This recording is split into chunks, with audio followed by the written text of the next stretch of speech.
से live class आ गई है। चलिए, यस सर, हम भी सही है। Perfect perfect perfect. बच्चों कैसे हैं आप लोग? पहली बात तो ये बताइए, आई होप आप अपना ख्याल रख रहे होंगे, है ना? और बड़े ही मेहनत से आप पढ़ाई कर रहे होंगे। जैसे मैं डेली नॉर्मल क्लास में देखता हूँ कि कुछ बच्चे जो है वो बहुत सिलेक्टेड बच्चे, वो तो हमेशा क्लास को अटेंड करेंगे ही करेंगे, चाहे कुछ भी हो जाए। और बच्चों यही वो बच्चे होते हैं जो अपने एम को लेके, अपने फोकस को लेके एकदम क्रिस्टल क्लियर है। मैं सभी बच्चों से ये रिक्वेस्ट करूंगा कि क्लासेस को स्किप मत किया कीजिए। क्लास तो हमेशा अटेंड करना आप लोगों की मॉरल रिस्पॉन्सिबिलिटी बनती है ना? टाइम टेबल फिक्स है, आप लोगों को पता है सुबह 9 बजे आप लोगों की फिजिक्स की क्लास होती है, तो होती है। इट मीन्स चाहे वो रिकॉर्डेड लेक्चर हो, चाहे वो लाइव लेक्चर हो, आपको अटेंड करने ही है। Pragya, hello Pragya, how are you बच्चे? चलिए, सो बताइए आप लोग कैसे हो, पढ़ाई कैसी चल रही है? सबसे पहले बताइए पढ़ाई कैसी चल रही है?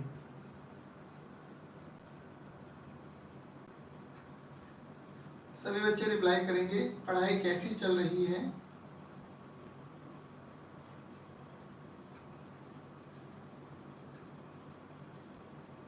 Okay, nice, perfect perfect perfect perfect. Physics बताइए, फिजिक्स समझ में आ रही है? फिजिक्स समझ में आ रही है? बढ़िया, चलो बहुत बहुत बढ़िया। देखिए, अगर आप रेगुलर रहेंगे, आप लगातार पढ़ाई करते रहेंगे, तो ये पक्का है बच्चों कि आपको हर एक सब्जेक्ट बहुत सुंदर तरीके से समझ में आएगा। चलिए गाइस, तो आज हम फ्रिक्शन को कंटिन्यू करेंगे, है ना? बिफोर दैट हम एक स्मॉल रिकैप करते हैं। आप लोग पीछे पीछे आंसर बोलेंगे, ठीक है? सभी बच्चे अटेंटिवली बैठेंगे। जो भी क्लास चलेगी हमारी, जैसे भी चलेगी, तो हम पूरी क्लास में आप लोगों की interactions plays a very important role. आप लोग जितना इंटरेक्टिव रहेंगे उतना ही मजा आएगा। चलिए लेट्स स्टार्ट। तो बताइए बच्चों, फ्रिक्शन बेसिकली क्या करता है? फ्रिक्शन बेसिकली क्या करता है? Friction opposes relative motion. Friction relative motion को अपोज करता है। सेकेंडली फ्रिक्शन कितने टाइप के होते हैं? Two types. कौन कौन से? जल्दी जल्दी लिखिए, कौन कौन से? Static and kinetic. Static and kinetic, very good. Static कब लगता है? जब टेंडेंसी होती है किसकी? रिलेटिव मोशन की, या you can say body is at rest. Perfect. और काइनेटिक कब लगता है बच्चों? When body is in relative motion. When body is in relative motion, very good. अच्छा ये बताइए कौन सा ज्यादा होता है, स्टैटिक या काइनेटिक? स्टैटिक या काइनेटिक, कौन सा ज्यादा होता है? स्टैटिक या काइनेटिक? स्टैटिक। स्टैटिक सबसे इंपॉर्टेंट स्टैटिक है। स्टैटिक ही दल बदलू होता है, स्टैटिक ही अपना रूप बदल लेता है, कभी कुछ वैल्यू ले लेता है, कभी कुछ वैल्यू ले लेता है ना? याद करो स्टैटिक की।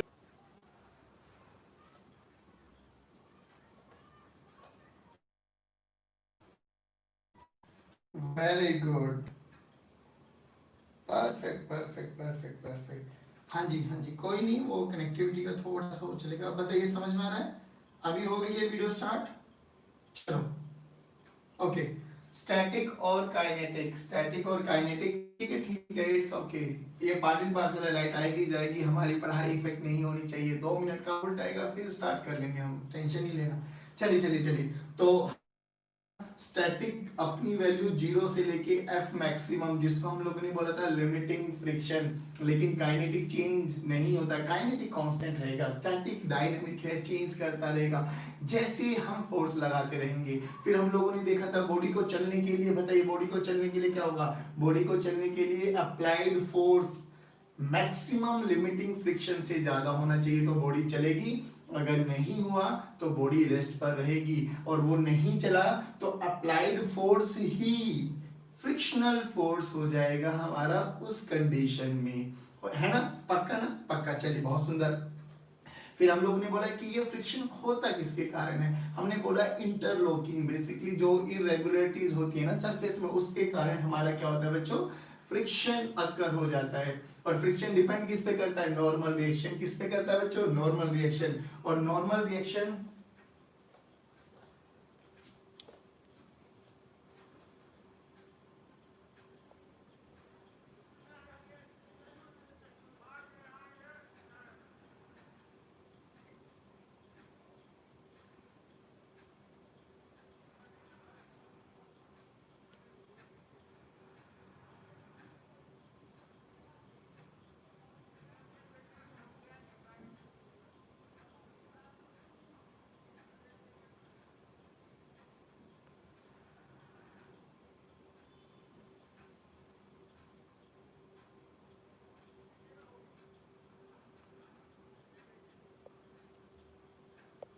डू रिप्लाई मी गाइस, क्या मेरी आवाज़ सुनाई दे रही है? Hello everyone, do reply me. Yes sir, yes sir. Board visible है बच्चों?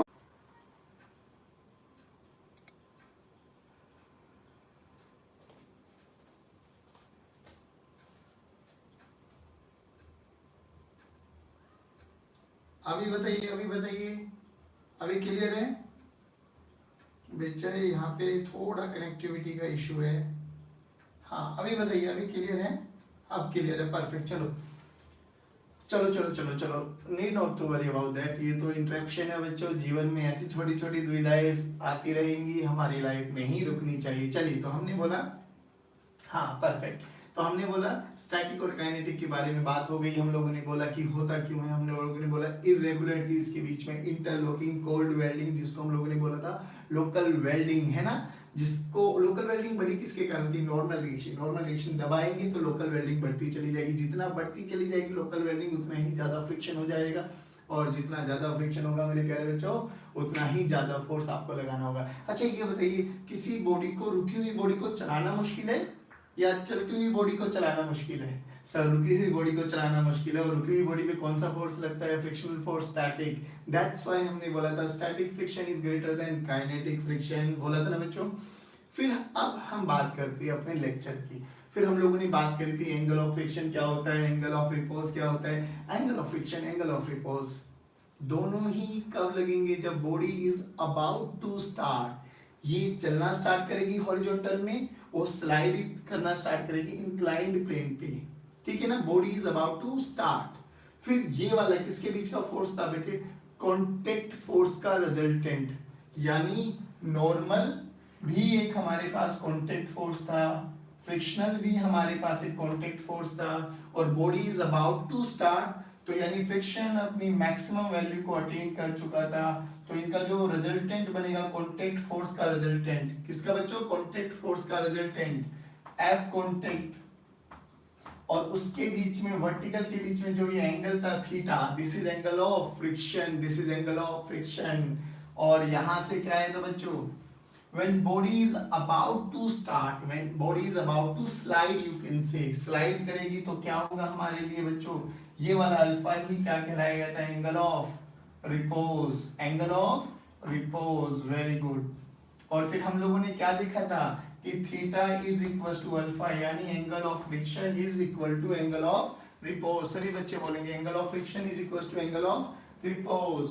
परफेक्ट परफेक्ट, बहुत सुंदर। चलिए अब थोड़ा और आगे बढ़ते हैं, यहाँ तक की कहानी हमें समझ में आ गई थी। फिर हमने बोला था कि एक जनरल एंगल लिया था और एक एंगल ऑफ रिपोज लिया था। जनरल एंगल तो हम लोगों ने कुछ भी एंगल दे दिया, लेट्स से थीटा हमारे पास जनरल एंगल था। तीन कंडीशन बनाई थी बच्चों कि अगर ये अल्फा से छोटा हुआ, अगर ये अल्फा के बराबर हुआ, और अगर ये अल्फा से बड़ा हुआ। याद है जल्दी बताएंगे पक्का? तो यहाँ पे बताइए, ये तो सर रेस्ट पर ही रहेगा, यानी no relative motion. No relative motion तो यहाँ पर क्या लगेगा बेटा? Static friction. स्टैटिक फ्रिक्शन लगेगा तो बच्चों क्या होगा? यानी एफ अप्लाइड, जो अप्लाइड फोर्स लगाएंगे वही हमारा क्या होगा? F frictional force. कैसा होगा बच्चे? Frictional force. Theta is equals to alpha, यानी body is about to slide, यानी यहाँ पर एफ मैक्स यानी स्टैटिक का मैक्सिमम फ्रिक्शन रोल में आ जाएगा, है ना बच्चों? Very good. लेकिन अभी भी रेस्ट पर था, स्टैटिक फ्रिक्शन ही लगेगा, अपनी मैक्सिमम वैल्यू को अटेन कर पाएगा। यहाँ पर क्या था? Theta is greater than alpha, तो यानी मोशन में आ गई बॉडी। अगर बॉडी मोशन में आ गई तो कौन लगा? काइनेटिक। कौन लगा बच्चों? काइनेटिक। और काइनेटिक फ्रिक्शन लेस होता है एफ स्टैटिक से। बोलो यहाँ तक की बातें बताइए, समझ में आई? चलिए आज का लेक्चर स्टार्ट करते हैं बड़ा ही बेसिक इंट्रोडक्शन से। सभी बच्चे मेरा साथ देंगे। चलो, हमने बोला, ध्यान से सुनना, ये एक ब्लॉक है बच्चों मेरे पास, दिस इज अ ब्लॉक, ठीक है? तीन कंडीशन बना लेते हैं। अच्छा चलो, इस ब्लॉक को मुझे मूव कराना है। इस ब्लॉक को मुझे क्या कराना है बच्चों? मूव। सभी बच्चे बोलेंगे क्या कराना है बच्चों? इस ब्लॉक को मूव कराना है। बोला गया what should be the minimum force. चलेगा तो जरूर, कितना भी फोर्स लगाएंगे अगर हम एफ एक्सटर्नल से, कंडीशन देखना, अगर मैं एफ एक्सटर्नल ग्रेटर लगा दूं F maximum limiting, F max या लिमिटिंग से, तो बॉडी तो चलेगी, लेकिन हमसे बोला गया मिनिमम फोर्स कितना लगाऊं, मिनिमम फोर्स सच दैट ये body just about to start, यानी जस्ट चलने लग जाए, वो कंडीशन बताइए। पहली बात तो बताइए फोर्स कैसे लगाऊं, कैसे लगाऊं कि फोर्स मिनिमम हो जाए, जल्दी बताइए। फोर्स मिनिमम कब चाहिए होता है सर? फोर्स तो चाहिए होता है चलाने के लिए, लेकिन हमारा सबसे बड़ा जो हमारा दुश्मन है वो कौन है सर? वो तो ये है फ्रिक्शन, और फ्रिक्शन को मिनिमम करना है sir. Friction is directly proportional to normal reaction, यानी हमें कैसे भी करके क्या करना है बच्चों? नॉर्मल रिएक्शन को कम करना है। किसको करना है बच्चों? नॉर्मल रिएक्शन को कम। अब बताओ नॉर्मल रिएक्शन को कम कैसे किया जाए? मान लो इस ब्लॉक का मास m है बच्चों, क्या है इस ब्लॉक का मास m, तो आप लोग बताएंगे कैसे फोर्स लगाऊं कि नॉर्मल रिएक्शन कम हो जाए। सभी बच्चे रिप्लाई करेंगे कैसे फोर्स लगाऊं कि नॉर्मल रिएक्शन कम हो जाए। डू रिप्लाई मी, सभी बच्चे रिप्लाई करेंगे कैसे फोर्स लगाऊं कि नॉर्मल रिएक्शन कम हो जाए। Okay Archit, just wait for a second, let me clear.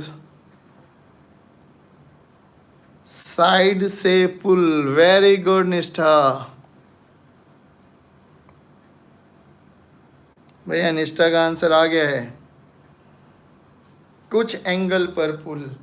Okay अच्छा, कुछ एंगल पर पुल है तो वो एंगल भी बताओ कितना होना चाहिए, दिमाग से सोचो, वो एंगल भी बताइए कितना होना चाहिए।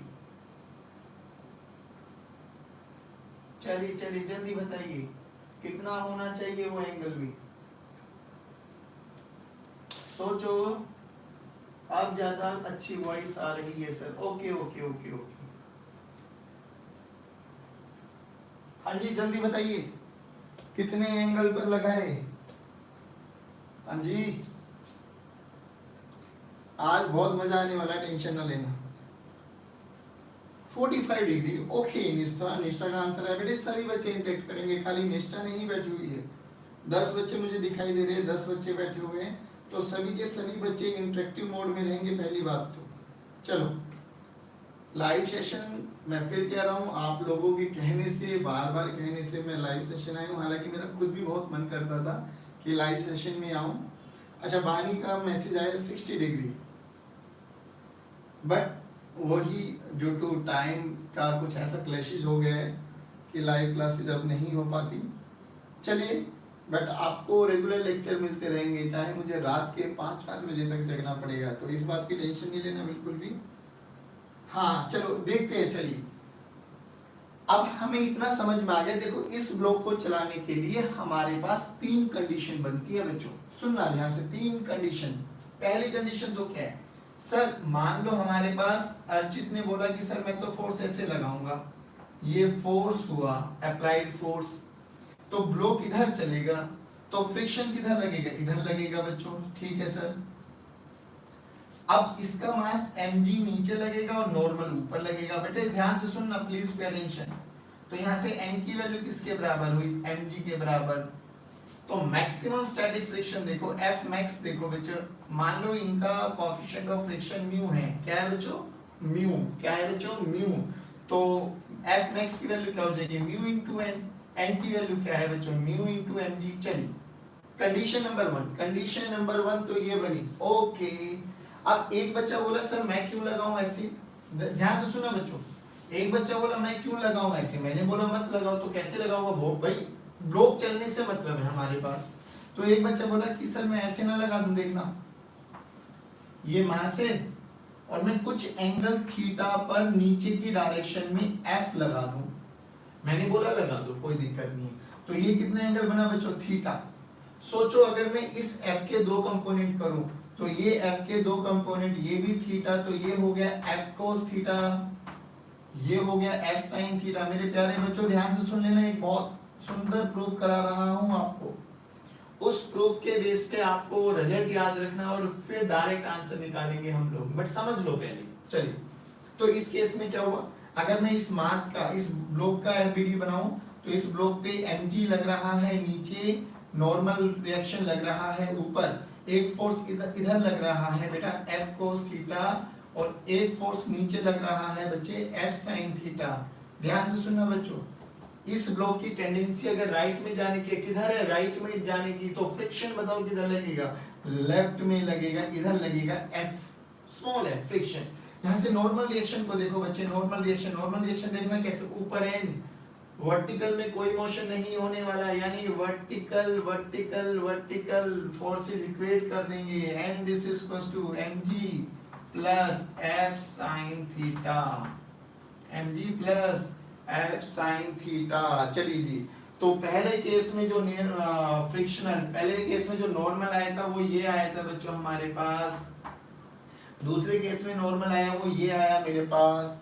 अब तीसरे केस के बारे में हम बात करते हैं। तीसरे केस के बारे में अगर हम बात करें, जो निष्ठा ने बोला कि सर मैं तो ऐसे लगाऊंगी फोर्स, मैंने बोला कैसे, देखो निष्ठा ने बोला कि सर क्यों ना ऐसे लगाया जाए फोर्स, F अपवर्ड डायरेक्शन में कुछ एंगल थीटा पर।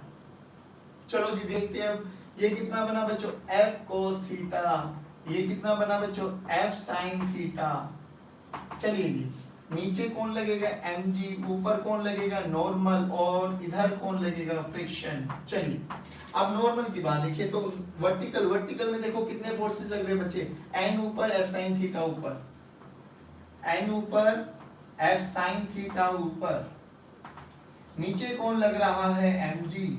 वर्टिकल मोशन वाले फोर्सेस को इक्वेट करो तो क्या हुआ बच्चों, n plus f sin theta must be, सभी बोलेंगे पीछे पीछे, तो n की वैल्यू कितनी आ गई, mg minus f sin theta. तो सोच के बताओ, ये थर्ड, ये फर्स्ट, ये सेकंड, सभी बच्चे रिप्लाई करेंगे। बताइए किस केस में फ्रिक्शन कम लगा, किस केस में फ्रिक्शन कम लगा, जल्दी जल्दी जल्दी, वेरी गुड। किस केस में फ्रिक्शन कम लगा, रे जल्दी बोलो रिप्लाई। चॉकलेट मिलेगी जिसका सबसे पहले रिप्लाई आएगा, सभी बच्चे रिप्लाई करेंगे, वेरी गुड।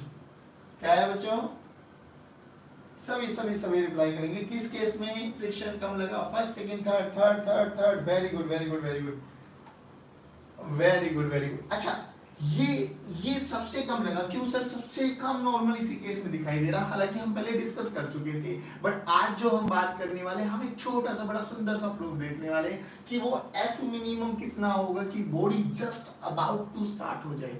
अच्छा, स्टार्टिंग की कंडीशन क्या थी, just about to start. Just about to start का मतलब क्या है कि देखो, एक होता है बिल्कुल मैक्सिमम, यानी at the verge of the चलना, वो कब होगा, जब maximum friction, maximum static friction और अप्लाइड फोर्स, मान लो मैक्सिमम स्टैटिक फ्रिक्शन है 15 न्यूटन और मैंने अप्लाइड फोर्स भी लगाया 15 न्यूटन, तो क्या ये उस कंडीशन पे आ गई कि अब हल्का सा 15.001 भी लगाऊंगा तो चलेगा, है ना। हाँ, तो यानी जस्ट अबाउट टू स्टार्ट में क्या होगा कि सर जो अप्लाइड फोर्स है ना वो कम से कम किसके बराबर होना चाहिए, फ्रिक्शनल फोर्स, और थोड़ा सा ज्यादा, कितना ज्यादा, डीएफ। अब डीएफ बताइए, बहुत बड़ी है बहुत छोटी क्वांटिटी, जल्दी बताएंगे, डीएफ बताइए, बहुत बड़ी है बहुत छोटी क्वांटिटी। सभी बच्चे रिप्लाई करेंगे डीएफ डीएफ डीएफ, यानी स्मॉल सा फोर्स, बहुत बड़ा या बहुत छोटा, बहुत बड़ा या बहुत छोटा, सभी बच्चे रिप्लाई करेंगे बहुत बड़ा या बहुत छोटा, बहुत छोटी वैल्यू, परफेक्ट। चलिए अब इसी वाले केस में हम बात करेंगे डीएफ बहुत छोटा सा, यानी अगर हम बात करें कि हमें अगर जस्ट अबाउट टू स्लाइड कराना है या जस्ट अबाउट टू स्टार्ट कराना है, तो हमें क्या करना चाहिए बच्चों कि हमारे लिए जो अब चलाने के लिए कौन सा फोर्स रिस्पॉन्सिबल है, F cos theta. F cos theta should be greater than or equal to किसके बच्चे, F maximum। अब F maximum और just about to start में, just about to start मैं लिख सकता हूं just about to start। बेटे ध्यान से सुनना, just about to start क्या लिखेंगे, जल्दी बोलो। सब मैं लिख सकता हूं F cos theta is equal to F max, और एफ मैक्स क्या आएगा म्यू इंटू एन, और एन की वैल्यू ये रही, रखो यहां पर, तो F cos theta this is equals to mu M G minus F sine theta. मैंने बोला ये वही एफ मिनिमम है जो मुझे निकालना है। बताइए ये इक्वेशन नंबर 1 समझ में आई क्या? सभी बच्चे रिप्लाई करेंगे क्या ये इक्वेशन 1 समझ में आई? Very good very good very good, बहुत सुंदर। चलिए जी चलिए, बहुत सुंदर बच्चों। चलो अब थोड़ा सा आगे बढ़ते, थोड़ा सा आगे बढ़ते। आइए, तो हमने बोला ये सब कहानी हमारे लिए समझ में तो आ गई सर, अब क्या करें? हमें तो एफ कैलकुलेट करना है ना, तो एफ को एक साथ लेके आ जाइए। चलिए एक साथ लेके आते हैं एफ को। चलो एफ कोस थीटा प्लस, इधर माइनस इधर आगे प्लस, म्यू मल्टीप्लिकेशन में बच्चे, mu F sine theta this is equals to mu M G. ठीक है, मुझे एफ निकालना है बच्चों, क्यों ना मैं एफ को कॉमन ले लूं? यस सर, एफ कॉमन ले लिया तो क्या बचा बच्चों? cos theta plus mu sine theta this is equals to mu M G. यहां तक बताइए किसी बच्चे को कोई भी दिक्कत नहीं है? चलिए सर अब आगे बढ़ते हैं। देखिए मुझे f निकालना है, तो मैंने लिखा f this is equals to mu M G divided by cos theta plus mu sine theta. लो जी, अब एक बात बता दो बच्चों, एक बात जल्दी जल्दी बताएंगे। ये बना न्यूमरेटर, ये बना डिनोमिनेटर। f को मिनिमम करना है, f को क्या करना है? मिनिमम। तो डिनोमिनेटर कैसा होना चाहिए? देखो सर, f दो चीजों पे डिपेंड करा, न्यूमरेटर और डिनोमिनेटर। लेकिन न्यूमरेटर की वैल्यू देखो, न्यूमरेटर में कौन कौन है? Mu M G. क्या कोई भी चीज चेंज हो सकती है? नहीं। डिनोमिनेटर में कौन है? cos theta mu sine theta, और थीटा ये एंगल है ना, मैं चाहूंगा तो इस एंगल को चेंज कर सकता हूं जैसा मुझे चाहिए। अरे हाँ या ना बोलो, मैं इस एंगल को चाहूं तो चेंज कर सकता हूं। Very good. तो मुझे क्या समझ में आया? सर न्यूमरेटर में तो कोई चेंज नहीं करने वाले, तो किस में चेंज कर दिया जाए? क्यों ना सर डिनोमिनेटर को चेंज कर दिया जाए। मुझे एफ मिनिमम है, यानी force is inversely proportional to denominator. अब डिनोमिनेटर को अगर मैं इंक्रीज कर दूं तो फोर्स क्या हो जाएगा? डिक्रीज। मिनिमम फोर्स के लिए डिनोमिनेटर कैसा होना चाहिए? जल्दी बोलो, मैक्सिमम। कैसा होना चाहिए? मैक्सिमम। अब मैक्सिमम की कंडीशन देखो सर, अब ये वही मैक्सिमम मिनिमम आ गया बच्चों जो आपको आना चाहिए। मैक्सिमम मिनिमम देखना, ध्यान से सुनना। तो मैं अगर इसको cos theta plus mu sine theta को x मान लूं, ध्यान से सुनना, अगर मैंने न्यूमरेटर को डिनोमिनेटर को क्या माना? cos theta plus mu sine theta equals to x। अब ध्यान से देखो, x is a function of theta, x is a function of theta, तो क्या करो? याद करो sir, dx by D theta is equal to 0 कर दो, मैक्सिमम की कंडीशन होती है। याद करो याद है ना? dx by D theta equals to 0 कर दो, मैक्सिमम की कंडीशन होती है। याद है जल्दी बताइए, जल्दी रिप्लाई कीजिए, जल्दी। याद है क्या ये जो गिवन कंडीशन है याद है? जल्दी बताइए बच्चों, जल्दी। यस या no? Right, Y for yes, N for no. Yes sir, perfect. सभी बच्चों के रिप्लाई आएंगे तो आगे बढ़ूंगा। जल्दी सभी बच्चे रिप्लाई करेंगे। वीर, Lakhan, Nishtha, Pragya, Khushi, Bhavna. Very good, perfect, very good. चलिए, तो हमें समझ में आया कि sir Pragya and all party कहां पर है भाई? Very good, perfect. चलिए, तो हमें अब इसको डिफरेंशिएशन करना है। ध्यान से सुनना बेटा, dx by D theta this is equals to cos theta का differentiation minus sin theta. Mu as it is रहेगा बच्चों, sin का क्या हो जाएगा? cos theta. लो जी, अब इसको इक्वल टू 0 पुट करना है, तो 0 this is equals to minus sin theta plus mu cos theta. बच्चों ध्यान से सुनना, अब इस इक्वेशन को माइनस साइन थीटा इधर आ जाएगा, तो यहाँ पे लिख रहा हूं मैं sine theta this is equals to mu cos theta. यानी sine theta by cos theta, sine theta by cos theta क्या बना बच्चों? म्यू। क्या बना बच्चों? म्यू। अच्छा ये साइन बाय कोस क्या बना? साइन बाय कोस क्या बना? अरे सर ये तो टेंजेंट थीटा बना। टेंजेंट थीटा क्या बना बच्चों? म्यू। तो थीटा की वैल्यू तो यहां से क्या आ गई बच्चों? Tangent inverse mu. क्या आ गई बच्चों? Tangent inverse mu. यानी अगर हमसे कोई पूछा जाए वो फोर्स मिनिमम कितना होना चाहिए वो भी कैलकुलेट करेंगे, बट वो कितने एंगल पर होना चाहिए, तो एंगल तो आ गया टेंजेंट। ये थीटा की वैल्यू कितनी होनी चाहिए बच्चे? थीटा की वैल्यू मिनिमम फोर्स के लिए होना चाहिए टेंजेंट इनवर्स म्यू। चलो जी, अब हमसे बोला गया एफ मिनिमम निकालना है हमें, तो एफ मिनिमम। चलो चलो चलो चलो, अब ध्यान से सुनना।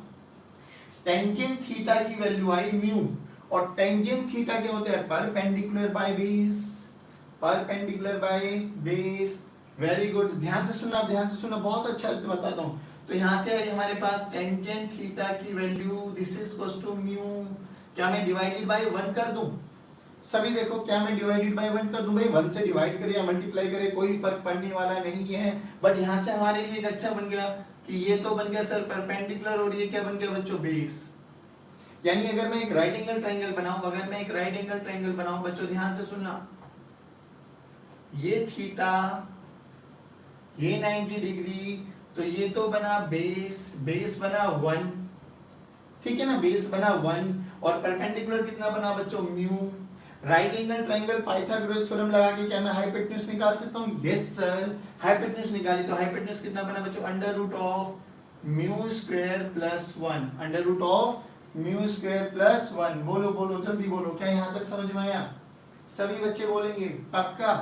चलो, अब यहां से देखिए, फोर्स को मिनिमम करने के लिए हम लोगों ने सारी सिचुएशन कर ली, और फोर्स मिनिमम किन किन फैक्टर्स पे? कोस थीटा और साइन थीटा, ठीक है ना। तो कोस थीटा की वैल्यू यहां से निकालो, तो कोस थीटा की वैल्यू क्या होती है बच्चों? बेस बाय हाइपोटेन्यूज, बेस है 1 डिवाइडेड बाय हाइपोटेन्यूज, यानी under root of mu square plus 1, mu square plus 1। Sine theta की वैल्यू देखिए, साइन थीटा की वैल्यू क्या होती है बच्चों? Perpendicular by base, sorry perpendicular by hypotenuse, यानी under root of mu square plus 1। बोलो बोलो बोलो बोलो, यहां तक समझ में आया? सभी बच्चे रिप्लाई करेंगे क्या यहां तक समझ में आया क्या? जल्दी जल्दी जल्दी जल्दी सभी बच्चे, वेरी गुड, सभी बच्चे रिप्लाई करेंगे। अब मैं इस वाले पार्ट को रब कर रहा हूं, सभी बच्चे रिप्लाई करेंगे क्या यहां तक समझ में आया? सभी बच्चे रिप्लाई करेंगे क्या यहां तक समझ में आया? परफेक्ट, चलिए चलिए, बहुत बढ़िया बहुत बढ़िया, क्रिस्टल क्लियर है, बहुत बढ़िया, सुंदर। अब देखिए एफ मिनिमम अगर हमें चाहिए, आ जाओ बच्चों, म्यू एम जी तो ऐसे ही रहने दो, डिवाइडेड बाय कॉस थीटा की वैल्यू कितनी है बच्चों? 1 by under root of mu square plus 1, plus mu को ऐसे ही रहने दो, म्यू को ऐसे ही रहने दो। इधर देखिए इसकी वैल्यू क्या है बच्चों? Under root of mu square plus 1, है ना, म्यू को ऐसे ही रहने दो, और ये आ गया म्यू इंटू म्यू। चलो देखो ध्यान से, तो ये म्यू एम जी, अब देखो डिनोमिनेटर दोनों का सेम है, एलसीएम ले लिया तो एलसीएम आ गया म्यू स्क्वायर प्लस 1। ऊपर देखो 1 plus mu into mu, mu square 1 plus mu square. अब देखो मैं लिख सकता हूँ ना 2 रूट 2 को, क्या लिख सकता हूँ? 2 रूट 2 को क्या लिख सकता हूँ? Root 2 into root 2 divided by root 2, root 2 will cancel out. Similarly यहाँ पे देखो क्या लिख सकता हूँ बेटा? म्यू स्क्वायर प्लस 1 का अंडर रूट है, और ऊपर क्या है? म्यू स्क्वायर प्लस 1, यानी ऊपर क्या बचेगा बच्चों? Mu M G divided by under root of mu square plus 1, mu square plus 1। ये वो एफ मिनिमम की वैल्यू आ गई हमारे पास। कितने एंगल पर? कितने एंगल पर? Theta this is equal to tangent inverse mu, theta this is equal to बच्चों टेंजेंट इनवर्स म्यू। तो अब अगर हमें म्यू एम और जी गिवन है, म्यू और एम पता है, म्यू और एम हमें पता है, तो क्या हम मिनिमम फोर्स निकाल सकते हैं? कितना होना चाहिए और किस एंगल पे होना चाहिए? तो मिनिमम फोर्स का फॉर्मूला तो ये आ गया सर, याद होना चाहिए बच्चों। अब ये फॉर्मूला डायरेक्ट कितने एंगल पर हो गया सर? ये हो गया सर डायरेक्ट, इतना फोर्स इतने एंगल पर, इतने एंगल पर इतना फोर्स लगाएंगे तो वो एफ सबसे कम से कम फोर्स रहेगा, जिसके कारण जो भी बॉडी थी हमारे पास, ये वाला ब्लॉक चलने लगेगा, जस्ट उस कंडीशन में आ जाएगा कि वो चल रहा होगा धीरे धीरे धीरे धीरे धीरे धीरे। जल्दी बताइए क्या यहाँ तक समझ में आया क्या? सभी बच्चे रिप्लाई करेंगे right, Y for yes and for no, जल्दी बताइए सभी बच्चे, do reply me. Perfect perfect perfect perfect, सभी बच्चे रिप्लाई करेंगे बच्चों। यस सर, सभी बच्चों का रिप्लाई आना चाहिए सभी। प्रज्ञा, वंदना, खुशी, निष्ठा, अखिल, लखन, अर्चित, उत्तम, भावना, गौतम, अनुष्का। चलिए भैया चलो चलो चलो चलो। प्रज्ञा बहुत लेट जवाब आता है बच्चे।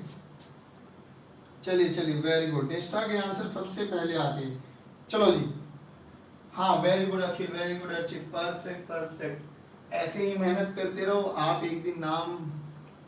एक दिन मुझे महसूस फील कराओगे कि दीज आर माय स्टूडेंट्स जो बहुत अच्छे से मेहनत करके अच्छी वेल सेटल्ड लाइफ हासिल कर चुके हैं। चलो तो बच्चों अभी तक के लेक्चर में हम लोगों ने देखा एफ मिनिमम। मैं फिर कह रहा हूँ ये फॉर्मूला तो आप लोगों को रटा हुआ होना चाहिए। एफ मिनिमम कितने एंगल पर? Mu M G under root of mu square plus 1। पहली बात कितने एंगल पे? थीटा की वैल्यू टेंजेंट इनवर्स म्यू पर, ये होना चाहिए। चलो अब याद करो याद करो याद करो थोड़ा सा। अब हम लोगों ने क्या देखा? बहुत अच्छा सा क्वेश्चन करा था, दिल खुश हो जाएगा आपका। मैं कह रहा हूँ देखना, अभी तक हम लोगों ने वही ब्लॉक ऑन वॉल प्रॉब्लम कर रहे हैं बच्चों। हमने बोला ये एक बॉक्स है जिसपे 3 किलोग्राम इसका मास है बच्चों। 50 न्यूटन इधर लगाया फोर्स, इसमें तो कोई दिक्कत ही नहीं थी। यहाँ पर म्यू ले लिया हम लोगों ने, म्यू, ठीक है ना। अभी ध्यान से सुनना, यहाँ पे म्यू ले। चलो चलो चलो अब एक फोर्स मैंने इसको ये देखो, एक चीज और समझ लो यहाँ पर प्लीज पे अटेंशन। ये क्रॉस का मतलब क्या होता है? क्रॉस का मतलब होता है इनसाइड द प्लेन। जैसे ये दीवार है ना, ये दीवार है, दिस इज वॉल, और मैं इस वॉल पे ऐसे फोर्स लगा रहा हूं, तो उस फोर्स को मैं ना क्रॉस से रिप्रेजेंट कर देता हूं। क्रॉस का मतलब होता है इनवर्ड डायरेक्शन में। ये प्लेन है, इस प्लेन के इनवर्ड डायरेक्शन में, यानी ये क्रॉस रिप्रेजेंट करेगा इनवर्ड डायरेक्शन को, इनवर्ड डायरेक्शन, ठीक है बच्चों। और अगर कहीं पर ये डॉट लिखा मिल जाए तो डॉट का मतलब बताइए इसका उल्टा, यानी आउटवर्ड। कोई फोर्स बाहर की तरफ यानी ऐसे लग रहा होगा, क्रॉस आ जाएगा तो ऐसे लग रहा होगा, पक्का। चलिए तो इसका क्या मतलब होता है? Outward direction. क्या मतलब हुआ बच्चों इसका? आउटवर्ड डायरेक्शन, पक्का। चलिए अब अगर हम इसको ना 100 न्यूटन कर लेते हैं, 100 न्यूटन, और म्यू की वैल्यू ले लेते हैं 0.5 न्यूटन, सॉरी 0.5, ये तो डायमेंशन लेस होता है। अच्छा मुझे एक बात बताइए, ध्यान से सुना, जो ये अंदर फोर्स लग रहा है ना, ये है 40 न्यूटन, ठीक है। 40 न्यूटन अंदर, 3 किलोग्राम का ये बॉक्स है, 100 न्यूटन ऐसे रखा हुआ है, इनके बीच का कोएफिशिएंट ऑफ फ्रिक्शन म्यू है जिसकी वैल्यू 0.5 दे दी गई है। हाँ नाउ क्वेश्चन इज, क्या ये ब्लॉक चलेगा? चलेगा तो क्या एक्सेलरेशन आएगा? नहीं चलेगा तो क्या फ्रिक्शन होगा? फ्रिक्शन लगेगा कितना? This is my question. देखना, डरना मत डरना मत, डरना मना है बच्चों, डर। हाँ वेरी गुड, अर्चित का आंसर आ गया N100, perfect perfect perfect perfect. डरना नहीं, फिजिक्स में डरोगे तो मरोगे। फिजिक्स को इतना डरा दो, मेहनत करके इतना डरा दो कि फिजिक्स तुम्हारा सबसे अच्छा दोस्त बन जाए। और फिजिक्स ही केवल और केवल एकमात्र ऐसा सब्जेक्ट होता है, whether you are appearing for IIT JEE और फॉर नीट, जो आपकी रैंक डिसाइडर होता है। केमिस्ट्री सबके लिए इजी रहेगा, बायो सबके लिए इजी रहेगा, नीट के लिए केमिस्ट्री और बायो सबसे इजी सब्जेक्ट है, सबके लिए इजी। केवल और केवल फिजिक्स वो रोल प्ले करने वाला है जिसकी आपको जरूरत है। अगर आप फिजिक्स में बहुत अच्छे से मेहनत कर पाए तो surely you will cross 650 plus marks in NEET exam. IIT JEE वाले बच्चे फिजिक्स प्लस मैथ्स दोनों को बहुत अच्छे से कमांड करेंगे तो you will surely crack your IIT JEE mains exam. चलिए अभी हम बात करेंगे very good very good, you are daring, और होना भी चाहिए। डेयरिंग ऐसे नहीं कि किताबें फाड़ रहे हो फिजिक्स की, है ले फाड़ दी सर, डरना नहीं है, ऐसे नहीं, मेहनत करनी है। क्या करनी है बच्चों? मेहनत करनी है। परफेक्ट परफेक्ट, चलो चलो चलो। हाँ, तो अब ये सिचुएशन को थोड़ा एनालाइज करें। एक दीवार है, दीवार पे एक ब्लॉक रखाया गया है, ब्लॉक पे इधर 100 न्यूटन, ब्लॉक पे मास 3g, एक इधर से बंदा खड़ा हुआ है जो 40 न्यूटन लगा रहा है। अरे सर ये तो मुश्किल हो गया। ऐसे एनालाइज करो, अभी समझना, एनालाइज करो, फिर इसका एक 2 डायमेंशनल व्यू भी सिखाऊंगा आपको। दीवार है, दीवार दीवार एनालाइज कर लिया, ठीक है।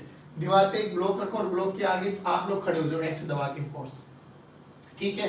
ब्लॉक नीचे लगाएगा कितना, m/g। इधर से पापा को बुला लो, इधर से पापा प्रेस करेंगे, सिचुएशन ये बनी। आप समझो इस सिचुएशन को मैं आपको कैसे क्रिस्टल क्लियर कर देता हूं। जो ये दीवार है ना, दीवार, जो ये बोर्ड है, इस बोर्ड को मान लो दीवार है, बोर्ड को क्या मान लो, दीवार। चलो चलो चलो चलो, now this board is acting just like your wall, ठीक है। और इस वॉल पर ये कौन रखा हुआ है, ब्लॉक। ध्यान से सुनना भाई, ब्लॉक, ठीक है सर, ठीक है भाई, हाँ पक्का ठीक है। अब ये अगर दीवार है, ये ब्लॉक है, तो 100 न्यूटन तो गया अंदर, 100 न्यूटन तो गया अंदर। 3g किधर लग रहा है, इधर। तो जो ये अंदर वाला 40 न्यूटन था, यानी जो पापा इधर से लगा रहे थे, अब ऐसे हो गए ना, ये इधर आया 40 न्यूटन। देखो देखो देखो देखो, मैंने क्या बोला, जो ये बोर्ड है ना, बोर्ड को दीवार मान लो, मान लिया सर। तो जो ब्लॉक था, ये वाला ब्लॉक, ये ब्लॉक पे 100 न्यूटन इधर यानी दीवार की तरफ लग रहा था, तो 100 न्यूटन तो आ गया अब अंदर, यानी 100 न्यूटन तो गया अंदर, ठीक है ना। ब्लॉक का mg नीचे लगेगा, और पापा दीवार की साइड से लगा रहे थे ना, तो पापा दीवार की साइड से ऐसे लगाएंगे अब 40 न्यूटन। बताइए जल्दी बताइए, क्या ये क्रिस्टल क्लियर हुआ फिगर? सभी बच्चे रिप्लाई करेंगे, क्या ये क्रिस्टल क्लियर हुआ? दोबारा सुन लो, दोबारा सुन लो, मैं रिपीट कर रहा हूं, सुनो। दीवार है, दीवार, हाँ जी सर, सोचो समझो, अपने जिस रूम में बैठे हो वहां पे इमेजिन करना। आप लोगों ने एक हाथ में ब्लॉक ले लिया, ये रहा ब्लॉक, ये रहा ब्लॉक, दीवार पे ये ऐसे ब्लॉक लगाया हुआ था, ऐसी, दिस इज दीवार, दिस इज ब्लॉक, और ये हमने 100 न्यूटन का फोर्स लगाया ऐसे, ठीक है। पापा इधर आ गए, पापा इधर से फोर्स लगा रहे, कितना, 40 न्यूटन, m/g इसका नीचे लगेगा, ठीक है ना ये। अब मैंने इसको ऐसे कर दिया, देखो ध्यान से, ये किधर चला गया, अंदर, ये कौन है, 100 न्यूटन, तो 100 न्यूटन अंदर। पापा ऐसे थे, ऐसे कर दिया, तो पापा इधर आ गए, यानी साइड में इधर बनाओ, वो कोई इशू नहीं, ठीक है ना, आ गया। अब mg किधर लगा, नीचे लगा, ये आ गया mg नीचे। जल्दी बताइए, क्या इसका ये रिप्रेजेंटेशन समझ में आएगा? सभी बच्चे रिप्लाई करेंगे,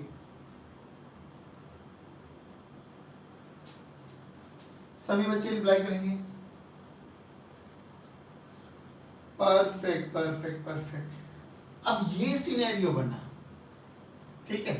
देखिए 100 न्यूटन तो क्या करेगा बच्चों, 100 न्यूटन तो नॉर्मल रिएक्शन प्रोवाइड करने वाला है आपको, यानी उस ब्लॉक का वर्टिकल मोशन को होल्ड करेगा, पहली बात। तो फ्रिक्शन किधर लगेगा? अब ध्यान से सुनना, अभी तक हम लोग क्या देख रहे थे, एक ही फोर्स लग रहा था, उसका जिधर रिलेटिव मोशन का टेंडेंसी थी, उसके ऑपोजिट डायरेक्शन में फ्रिक्शन लग गया था। अब क्या लगेगा, ध्यान से सुनना। इनिशियली बताओ, बॉडी रेस्ट पर है कि हाँ, initially body is at rest. बच्चों ध्यान से सुनना, मैं फिर कह रहा हूं, चीजें बहुत बेसिक है, बट ये बेसिक चीजों को ही समझ के हमारे कॉन्सेप्ट बिल्ड होते हैं। चलिए, तो इधर 40 इधर 30, भाई 3 × g 30 हुआ ना, 3 × g कितना हुआ, 30। तो रिजल्टेंट किधर गया सर, रिजल्टेंट ये आया, कितना, अरे ये तो 3 4 5 50 बन गया सर। अगर बॉडी रेस्ट पर है तो जो फ्रिक्शनल फोर्स लगेगा, ये पॉइंट याद रखना, अगर बॉडी रेस्ट पर है तो फ्रिक्शनल फोर्स हमेशा F रिजल्टेंट, F नेट के ऑपोजिट डायरेक्शन में लगेगा, यानी इधर लगेगा फ्रिक्शनल फोर्स F S। अब पहले F मैक्सिमम निकाल लेते हैं। F मैक्सिमम कितना हो जाएगा सर म्यू इंटू एन। इस केस में n कितना बच्चों, n तो पहले ही हमें समझ में आ गया 100 सर। म्यू की वैल्यू देखिए 0.5 इंटू 100, यानी 0 ने 0 को मारा 50, मैक्सिमम भी 50 आया, और हमारा F अप्लाइड भी 50 है।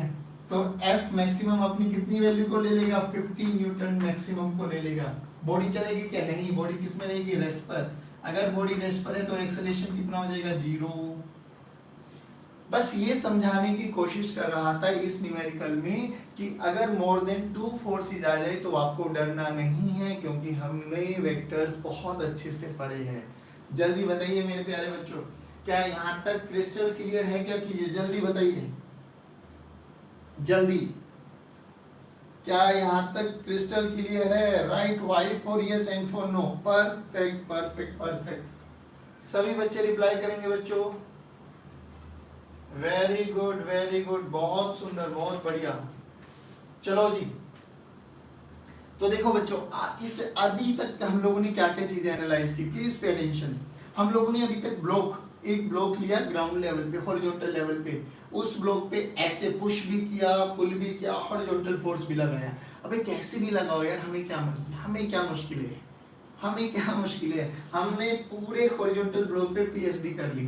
फिर हम लोगों ने दीवार के साथ भी मजे ले लिए, एक फोर्स लगा के देखा ठीक है, 2 फोर्स लगा के देखा तो भी ठीक है भाई। अरे बेसिक कॉन्सेप्ट हमारे बिल्ड होते चले गए। अब हम बात करेंगे इंक्लाइन प्लेन पे हम बात कर चुके हैं एंगल ऑफ रिपोज पे। एंगल ऑफ रिपोज पे आप लोगों को 3 कंडीशन बनाई थी, general angle theta, angle of repose छोटा होगा बड़ा होगा या बराबर होगा, है ना। अब थोड़ी सी चर्चा कर लेते हैं हम इंक्लाइंड प्लेन पे। किस पे कर लेते हैं बच्चों, इंक्लाइंड प्लेन पे। चलो स्टार्ट करते हैं, साथ के साथ रिपीट करेंगे, आंसर देंगे तो मजा आएगा। क्लास को इंटरेक्टिव बनाया करो। और मैं देखता हूँ रिकॉर्डेड लेक्चर वाली क्लास जो मैं प्रीमियर करता हूँ उसमें इंटरेक्शन बहुत कम बच्चों का होता है। नहीं बच्चों, मैक्सिमम बच्चों का इंटरेक्टिव होना चाहिए। ऐसे नहीं कि आपको एक दूसरे को शो करना है, आपको ना अपनी रिवीजन करनी है। और अपनी रिवीजन करने का देखो क्लास में तो तरीका होता है कि सर के पीछे मैं अपने पीछे बच्चों को बुलवाता हूँ, बट यहाँ पर इतना डिस्टेंस आ गया कि अभी के लिए जुलाई तक तो हम ऐसे ही पढ़ने वाले हैं ना। तो आप लोगों का एक ही तरीका है, जल्दी रिप्लाई किया कीजिए। मुझे पता लगना चाहिए कौन बच्चा कैसा पढ़ रहा है, कितना रिप्लाई आ रहा है। और आप लोगों के मार्क्स तो बहुत अमेजिंग थे फिजिक्स के पेपर में। चलिए परफेक्ट। हाँ, अब इंक्लाइन प्लेन पे चर्चा करते हैं। चलिए आइए इंक्लाइन प्लेन पे। अभी तक हम लोगों ने परसों वाले लेक्चर में एक क्वेश्चन देखा था, बहुत ही बेसिक सा क्वेश्चन था कि ये जनरल एंगल हमें थीटा दे दिया गया था 30 डिग्री, और एंगल ऑफ रिपोज हमें दे दिया गया था। एंगल ऑफ रिपोज कितना दिया था बेटा, 45 डिग्री। ध्यान से सुनना, 45 डिग्री। कल वाले लेक्चर की बात कर रहा हूँ, ये सब चीजें हमें गिवन थी। यहाँ पर एक ब्लॉक था जिसका मास m था और इसका कोएफिशिएंट ऑफ फ्रिक्शन हम लोगों ने कितना मान लिया था, म्यू। हमसे बोला गया था बताइए क्या ये ब्लॉक चलेगा तो क्या एक्सेलरेशन होगा, नहीं चलेगा तो क्या फ्रिक्शन होगा। यही 2 क्वेश्चन बनने वाले। चलेगा तो एक्सेलरेशन निकाल दीजिए, नहीं चलेगा तो फ्रिक्शन निकाल दीजिए। चलिए तो हमने क्या बोला, देखो theta general angle alpha 45 degree, यानी theta is less than alpha.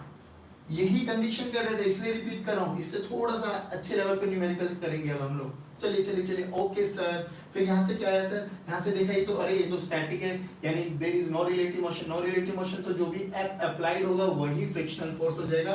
तो इस केस में एक्सेलरेशन तो 0 बनी बच्चों, और F अप्लाइड ही क्या हो जाएगा बच्चों हमारे पास, F फ्रिक्शन। चलिए F अप्लाइड कितना हो जाएगा बच्चों, mg sin 30 आगे आंसर, उतना ही फ्रिक्शन इधर लग जाएगा, ठीक है ना। चलिए अब एक क्वेश्चन और देखते हैं, ध्यान से बताइए। पहले यहाँ तक बताइए, क्या यहाँ तक चीजें क्लियर हुई क्या? सभी बच्चे रिप्लाई करेंगे। Okay sir. अब देखो ध्यान से देखो, मान लो वही सिचुएशन है हमारे पास। एंगल अब हमें दे दिया गया है, एंगल दे दिया गया है लेट्स से 53, अपने वही फेवरेट एंगल। यहाँ पे ब्लॉक रख दिया गया है बच्चों हमारे पास m, ठीक है ना। और जो इसका म्यू गिवन है, म्यू दे दिया गया हमें 0.75। देखिए दोनों क्वेश्चन को कंपैरिजन करना साथ के साथ। इस क्वेश्चन में क्या गिवन था, इस क्वेश्चन में ऐसा क्या नहीं गिवन है। तो इसमें हमें थीटा और अल्फा दोनों ही गिवन थे। इसमें हमें थीटा तो दे दिया है, थीटा तो हमें दे दिया गया है, बट अल्फा हमें नहीं पता। लेकिन डरना नहीं है, अल्फा क्या है, एंगल ऑफ रिपोज। और एंगल ऑफ रिपोज क्या होता है, याद करो, tangent theta this is equals to mu. याद करो बच्चों, ये वाले फॉर्मूले ना, फॉर्मूले याद होनी चाहिए। टेंजेंट थीटा किसके बराबर है? म्यू के बराबर है। क्या म्यू गिवन है क्या? Yes sir. क्या मैं थीटा निकाल सकता हूँ क्या? हाँ जी सर। चलो स्टार्ट करते। तो tan थीटा की वैल्यू देखो कितनी आई बच्चों, म्यू बोले तो 0.75 यानी 75/100 यानी 3/4। ओहो, ये तो 3 4 5 वाला ट्रायंगल बन गया। ये कौन बना? परपेंडिकुलर। ये कौन बना? Base.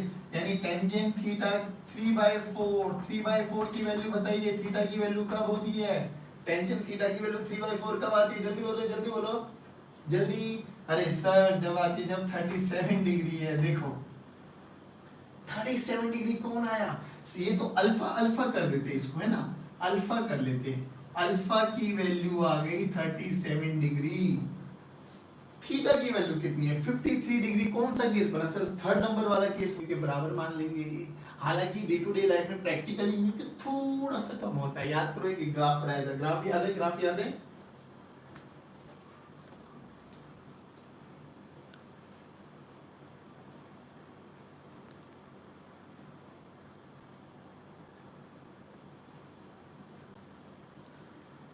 Okay guys, black screen आ गई है। एक काम करता हूँ, स्टिल आप इसी पे रहना। दोबारा पाथ टू पिनेकल ओपन करना और आपको ना एक लाइव स्ट्रीमिंग मिलेगी, उसको क्लिक कर लेना, ठीक है। दोबारा कह रहा हूँ, पाथ टू पिनेकल पे लॉगिन करना। आप लोग पाथ टू पिनेकल पे दोबारा लॉगिन करना, वहाँ पर एक लाइव ऑप्शन मिलेगा, आप उसको क्लिक करना। ओके।